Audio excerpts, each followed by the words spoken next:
Hello, I'm Kathy Haigh, your state representative from the 35th District.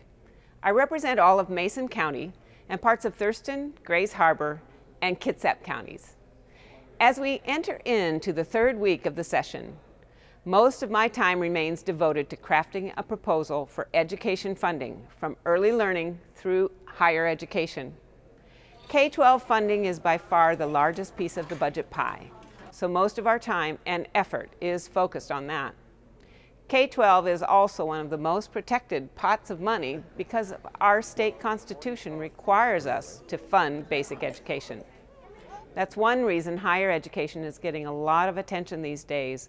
Unlike basic education funding, it is not protected, and some legislators think our state colleges and universities can absorb more cuts because of their ability to raise tuition.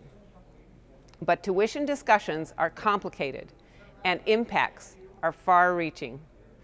Last session, we cut state funding to our higher education institutions as much as 13%.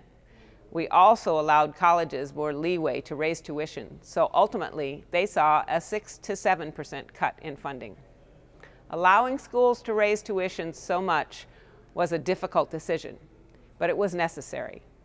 It softened the budget blow by half for our schools and allowed them to continue offering high-quality classes and services our students have come to expect. Unfortunately, it also tipped the scales so that schools are now, for the first time, relying more on tuition revenue than state funding. This year, as we try to bridge another $2.6 billion shortfall, there is talk of additional cuts to colleges and universities and financial aid. This comes at a time when record numbers of students and unemployed workers are enrolling for retraining programs and other education opportunities. I've been meeting with the institutions to talk through the impacts of various tuition proposals and to learn how students would be affected if more cuts were made. Many students are extremely concerned about whether they could continue going to school if tuition goes up, especially those who rely on financial aid. Washington has one of the most generous financial aid programs in the nation, but at this point, it's unclear how we can continue to fully fund things like the state need grant.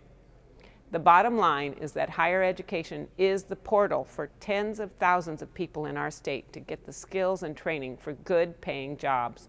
And our employers depend on our colleges to provide highly skilled workers. Economic development and higher education go hand in hand.